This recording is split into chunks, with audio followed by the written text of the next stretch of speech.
Alright folks, today we're grilling Wagyu cheese fondue, so stay tuned. It's time to grill.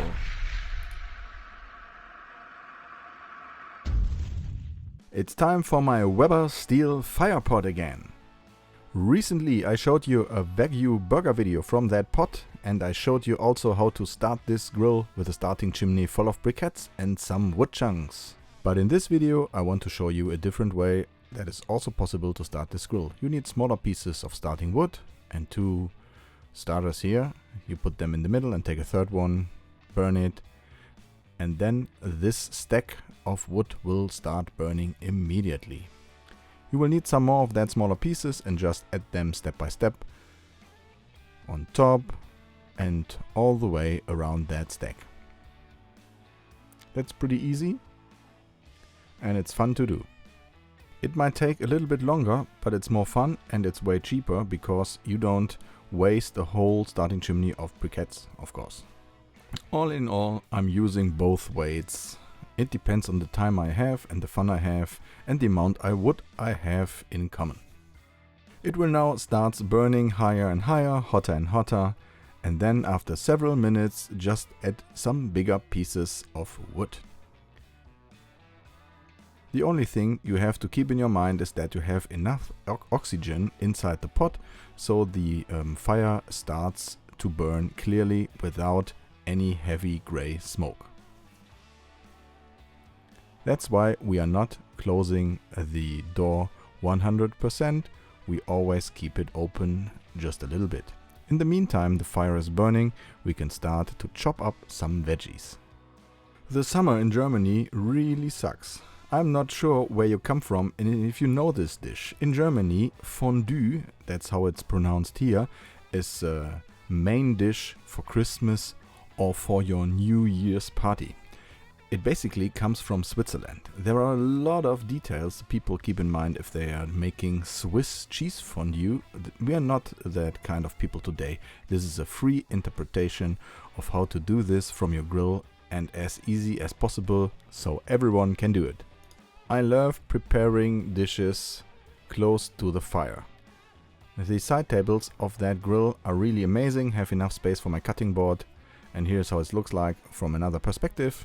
I'm just cutting up the bell peppers and we have some green asparagus as well, and of course Wagyu beef. This is Wagyu beef from a shop that it's called Entdecke Beef, which is more or less the same shop from the owner that also produces the fire pot.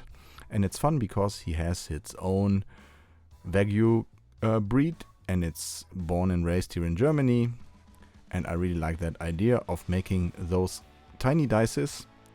We only add salt and then we can keep going with the sauce.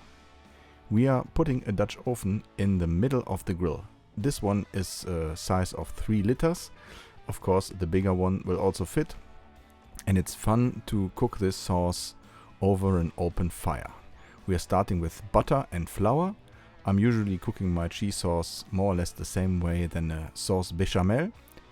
And after stirring the butter and the flour, we are adding milk. If you want to check this dish and recreate this at home, make sure to check the video description. We have a whole list of measurements and ingredients in there. Then you will need cream cheese. It will now gets really creamy. Now it's up to you which cheeses you like. I'm using grated cheddar and Gruyere cheese, which is a strong Swiss cheese. And in the meantime, I like to check the consistency of the sauce, and I'm adding beer, which already, and that is really important, adds great flavor to that cheese sauce. A beer cheese sauce is really cool. So some of that beer here. Just make sure to have everything completely melt. The cheese should be melt completely. And then we can start with the veggies. You now have to keep in mind that you have an open fire running. So make sure to take the Dutch oven out of the middle and place it a little bit higher or on the indirect part of your grill. Now you can start to grill those really delicious looking beef dices. Just make sure not to kill your beef twice. We are looking for medium rare grilled Wagyu dices. Here is one, it's still soft, it smells so good, and all you have to do now is dip it into that cheese sauce. You can see now the temperature is going down a little bit and it's really creamy, and the consistency is really good. Yeah, I can do this the whole afternoon. And it's basically what I did. Of course, this will also work with the veggies. The veggies are really top-notch veggies because they are grilled over an open fire with wood flavor, and if you dip that into that sauce, it's amazing. I promise, you have to give this a shot. It's fun to do and it tastes amazing. Okay, as always, I'm gonna give this a shot. Please make sure to hit that like button, leave me a comment and subscribe. We are seeing us again in the upcoming days. Anyway, thanks for watching. I'm out. See you.